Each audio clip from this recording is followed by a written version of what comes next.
মহানবী জনাব মুহাম্মদুর রাসূলুল্লাহ সাল্লাল্লাহু আলাইহি ওয়াসাল্লাম উনার জীবনী শুধু রবিউল আউয়াল মাসে, উনার মিলাদের আলোচনা শুধু রবিউল আউয়াল মাসে সীমাবদ্ধ নয়। এজন্য মহানবী জনাব মুহাম্মদুর রাসূলুল্লাহ সাল্লাল্লাহু আলাইহি ওয়াসাল্লামের জন্ম মিলাদ শুধু এই মাসেই আনন্দ করব, ফুর্তি করব এরকম নির্দিষ্ট নয়। সাধারণত এই মাসে কিছু আলোচনা করা দরকার। এজন্য আমরা কিছু আলোচনা করব নবী করিম সাল্লাল্লাহু আলাইহি সাল্লামের জন্ম নিয়ে, এবং পুরো লাইফ রাসূল সাল্লাল্লাহু আলাইহি সাল্লামের পুরো জীবনী থেকে সংক্ষিপ্ত আকারে কিছু অংশ আমরা এই মাসে আলোচনা করার চেষ্টা করব ইনশাআল্লাহ। তো আসল কথা না বাড়িয়ে প্রথমেই আমরা রাসূল সাল্লাল্লাহু আলাইহি ওয়াসাল্লামের আগমন সম্পর্কে আলোচনায় ঢুকে পড়ব। রাসূল সাল্লাল্লাহু আলাইহি ওয়াসাল্লামের পিতার নাম আব্দুল্লাহ। রাসূল সাল্লাল্লাহু আলাইহি ওয়াসাল্লামের মাতার নাম আমিনা। আব্দুল মুত্তালিব রাসূল সাল্লাল্লাহু আলাইহি ওয়াসাল্লামের দাদার নাম।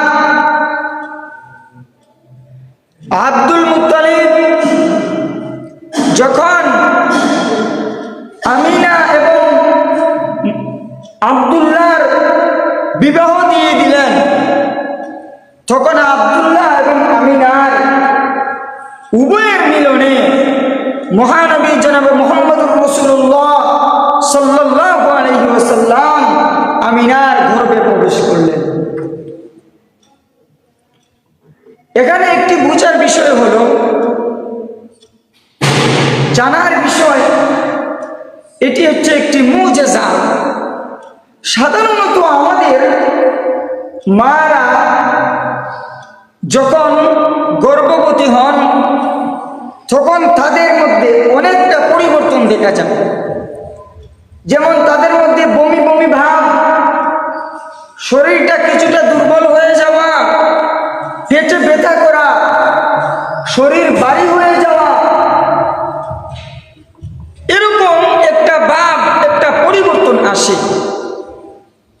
কিন্তু আমিনা বলেন, আমার পেটে যখন মুহাম্মদ আসলেন তখন আমার তো কখনো বমি বমি ভাব হলো না, আমার শরীরটা তো কখনো ভারী হলো না, আমার তো কোনো দিন পেটে ব্যথা করলো না, আমার তো কোনো কষ্ট হলো না।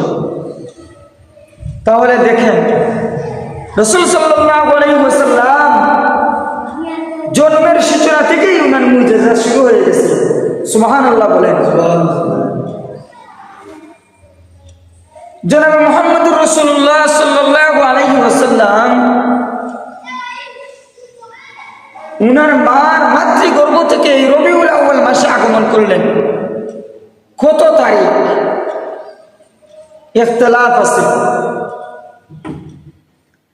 একটি বর্ণনা হলো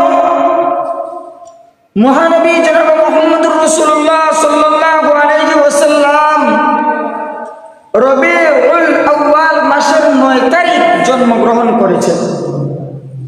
রবিউল আউয়াল মাসের 9 তারিখ, এবং এই 9 তারিখের মত এটা সাধারণ কোনো মত নয়, এটা অনেকটা গ্রহণযোগ্য একটি মত।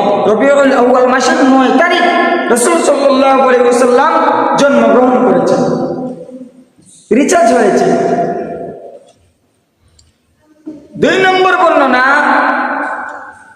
প্রসিদ্ধ বর্ণনা, আমরা যেটা সচরাচর বলে থাকি, এটি প্রসিদ্ধ একটি মত। মহানবী জনাব মুহাম্মদুর রাসূলুল্লাহ সাল্লাল্লাহু আলাইহি ওয়াসাল্লাম রবিউল আউয়াল মাসের 12 তারিখ সোমবার জন্মগ্রহণ করেছেন। 12 তারিখ সোমবার, এই চলতি মাসের 12 তারিখ সোমবার জন্মগ্রহণ করেছেন। রাসূল সাল্লাল্লাহু আলাইহি ওয়াসাল্লাম যখন দুনিয়াতে আগমন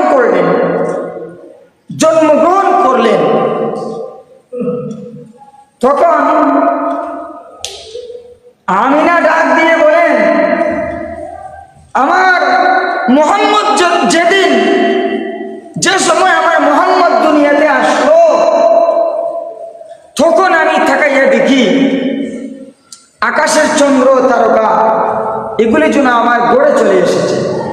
সুবহানাল্লাহ। মহানবী জনাব মুহাম্মদুর রাসূলুল্লাহ সাল্লাল্লাহু আলাইহি ওয়াসাল্লামকে একটা নজর দেখার জন্য আকাশের তারকা, আকাশের চন্দ্র, আকাশের সূর্য, অসংখ্য গণিত মাখলুকাত পাগল করা ছিল একটা নজর মহানবী জনাব মুহাম্মদুর রাসূলুল্লাহ সাল্লাল্লাহু আলাইহি ওয়াসাল্লামকে দেখার জন্য। সমস্ত মাখলুকাত আল্লাহর কাছে আবদার করলো, আল্লাহ তোমার বন্ধু আজ দুনিয়াতে এসেছেন, একটা নজর আমাদেরকে দেখান, আপনার বন্ধুকে আমরা দেখব। তাদের আবদার আল্লাহ কবুল করেছেন। তাদের আবদার মঞ্জুর করে জিবরাইল আলাইহিস সালাতু ওয়াস সালামকে বললেন, ও জিবরাইল যাও আমার বন্ধুকে আমিনার কোল থেকে নিয়ে আসো, আমিনার ঘর থেকে আমার বন্ধুকে নিয়ে আসো, আর যে সমস্ত মাখলুকাত আমার কাছে আবদার করেছে তাদেরকে দেখাও। মহানবী জনাব মুহাম্মদুর রাসূলুল্লাহ সাল্লাল্লাহু আলাইহি ওয়াসাল্লাম দুনিয়াতে আসলেন। আমিনা বলেন, পৃথিবীতে আমার শিশু, আমার সন্তানের মতো দ্বিতীয় আর কোনো শিশু পৃথিবীতে জন্মগ্রহণ করেনি, করবেও না, এত সুন্দর। তিনি বলেন, এত সুন্দর সন্তান, ওর নাকি কোনো ক্ষয়ক্ষতি হয়ে যায়, কোন জিন্নাত নাকি ওকে নিয়ে যায়। এজন্য উনি দাসীকে বললেন, দাসী কেয়ারফুল, সতর্ক থাকবা। দাসী ডাক দিয়ে বলে, আমিনা আপনি আমাকে সতর্ক বাণী দেওয়ার আগেই কে যেন আমার কাছ থেকে মোহাম্মদকে, তখন তো উনার নাম মোহাম্মদ ছিল না, আচ্ছা বোঝার জন্য বলি, কে যেন আমার কাছ থেকে শিশুটাকে নিয়ে গেছে। আমিনা যখন এই সংবাদ শুনলেন তখনই কাঁদতে আরম্ভ করলেন। যেই মাত্র উনি কাঁদতে আরম্ভ করেছেন, আমিনা এমনি গায়েব থেকে আওয়াজ আসলো, আমিনা কাঁদিও না, কাঁদিও না, কাঁদার কোনো কারণ নাই। তোমার গর্ভের সন্তান, তোমার যে সন্তান, এই সন্তান কোনো সাধারণ কোনো সন্তান নয়। হে আমিনা কাঁদিও না, কাঁদার কোনো কারণ নাই। তোমার সন্তানকে কোনো জিন ভূত আসর করতে পারে না, তোমার সন্তানকে কোনো জিন ভূত নিতে পারে না, তোমার সন্তানকে শয়তান লুকিয়ে রাখতে পারে না। তাম পৃথিবীর কোনো কিছুই তোমার সন্তানের কোনো ক্ষয়ক্ষতি করতে পারে না। তোমার সন্তানকে দেখার জন্য অসংখ্য গণিত মাখলুকাত তোমার সন্তানকে একটা নজর দেখার জন্য আল্লাহর কাছে আবদার করেছিল। এই জন্য তাম পৃথিবীর মাখলুকাতকে একটা নজর দেখানোর জন্য তোমার সন্তানকে মুহূর্তের জন্য তোমার কাছ থেকে নেওয়া হয়েছে। একটু সবুর করে, একটু ধৈর্য ধরো, কিছুক্ষণের ভিতরেই তোমার সন্তান আবার তোমার কাছে ফিরে আসবে। আমি না ধৈর্য ধরলেন, কিছুক্ষণের ভিতরে মুহাম্মদকে আবার ফেরেশতা নিয়ে আসলেন, আমি নার কুলে দিয়ে দিলেন। সুবহানাল্লাহ। এবার বিশ্ব নবীজি ডাক দিয়ে বলেন, হে দুনিয়ার মানুষ লক্ষ্য করিয়া শুনো, যেই মাত্র আমার জন্ম হয়েছিল তখন আমার শরীর থেকে এক প্রকার জ্যোতি বের হয়েছিল। এই জ্যোতিটিয়া এক প্রকারের জ্যোতি আমার শরীর থেকে বের হয়েছিল। জ্যোতি বের হইয়া শাম দেশের প্রাসাদে আমার শরীর থেকে বের হওয়া জ্যোতি ঝলমল ঝলমল করেছিল। শাম দেশের প্রাসাদ, আমার শরীর থেকে বের হওয়া জ্যোতি শাম দেশের প্রাসাদ আলোকিত হয়েছিল। সুবহানাল্লাহ। রাসূলের জন্মের সময়। শুধু তাই নয়, মহানবী জনাব মুহাম্মদুর রাসূলুল্লাহ সাল্লাল্লাহু আলাইহি ওয়াসাল্লাম উনার জন্মের সময় অলৌকিক মুজিজা অনেকটাই ঘটেছিল। যেমন মাজুসি অর্থাৎ আগুন পূজারী আগুন পূজারী পারস্য সাম্রাজ্যে হাজার হাজার বছর পর্যন্ত একটা আগুন প্রজ্বলিত ছিল। এই আগুন কিছুতেই নিবে না, কিছুতেই নিবে না। আমরা যেভাবে মান্যত করি না, যদি আমার এই উদ্দেশ্য হাসিল হয়ে যায় তাহলে আমি মসজিদে 1000 টাকা দেব। যদি আমার ছেলে সহি সালামতে বিদেশ চলে যায় আমি মাদ্রাসায় 1000 টাকা দিব। এরকম মান্যত করি না। আগুন পূজারীরাও মান্যত করতো, যদি আমার এই উদ্দেশ্য হাসিল হয়ে যায় তাহলে আমি এই অগ্নিকুণ্ডে 5 কেজি আগুনের কেরোসিন দিয়ে দিব, দান করব। এটা তো তাদের পূজা, এটা তো তাদের ইবাদত, অগ্নি পূজারীরা। যখন প্রিয় নবী সাল্লাল্লাহু আলাইহি ওয়াসাল্লাম জন্মগ্রহণ করেছেন, সাথে সাথে মুহূর্তের ভিতরে এই প্রজ্বলিত আগুন নিভে গেল। সুবহানাল্লাহ।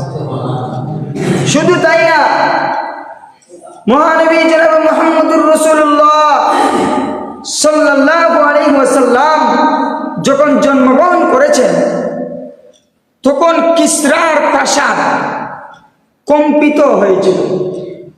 কিসরার প্রাসাদে কম্পন সৃষ্টি হয়েছিল। এই কম্পনে কিসরার প্রাসাদে 14টি গম্বুজ ভেঙে পড়েছিল।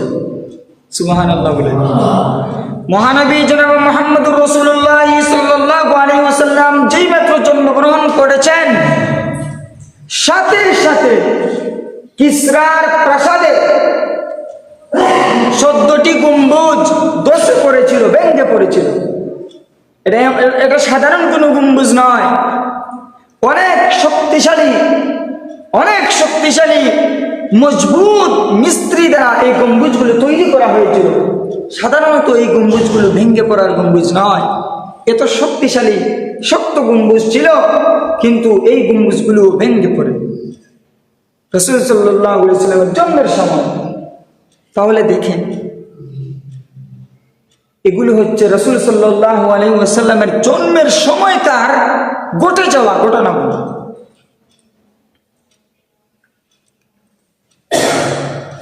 রাসূল সাল্লাল্লাহু আলাইহি ওয়াসাল্লামের জন্মের সময় মক্কা নগরীতে ব্যবসার উদ্দেশ্যে আগমন করেছিল এক ইহুদি পণ্ডিত। ব্যবসার উদ্দেশ্যে কোথায় ছিল? মক্কায় অবস্থান করত। যেই দিন রাসূল সাল্লাল্লাহু আলাইহি ওয়াসাল্লাম জন্মগ্রহণ করেছেন, এই দিন মক্কার এক কাফিরকে ডাক দিয়ে বলে, এই মিয়া, আজ কি তোমাদের কারো ফ্যামিলিতে, মক্কার কোনো বাড়িতে, মক্কার কোনো ফ্যামিলিতে কোনো সন্তান জন্মগ্রহণ করেছে? তখন এই মক্কার কাফির বলে, না, আমার জানা মতে নেই, আমি তো জানি না ভাই। তখন এই লোকটি বলল, তুমি জানো না, খোঁজ খবর নিয়ে দেখো, আজ এমন একটি সন্তান জন্মগ্রহণ করেছে যেই সন্তান সাধারণ কোনো সন্তান নয়। এই সন্তান আখিরি জামানার পয়গম্বর হবে, সাধারণ কোনো সন্তান নয়। তখন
তো মহানবী জনাব মুহাম্মদ রাসূলুল্লাহ সাল্লাল্লাহু আলাইহি ওয়াসাল্লাম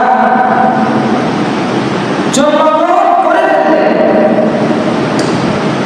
এবং একদিন দুই দিন তিন দিন এতে নবী সাল্লাল্লাহু আলাইহি ওয়াসাল্লামের বয়স যখন 7 দিন হলো, কয়দিন? 7 দিন। তখন মহানবী জনাব মুহাম্মদ রাসূলুল্লাহ সাল্লাল্লাহু আলাইহি ওয়াসাল্লামের দাদা আব্দুল মুত্তালিব আকিকার ব্যবস্থা করলেন। সপ্তম দিনে উনার আকিকা করলেন এবং এর বর্ণনার মধ্যে পাওয়া যায় সপ্তম দিনে উনার খতনাও করা হয়েছে। কিন্তু খতনার ব্যাপারে মত হলো মহানবী জনাব মুহাম্মদ রাসূলুল্লাহ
এবার নবী সাল্লাল্লাহু আলাইহি ওয়াসাল্লাম আলাদা হয়ে গেলেন।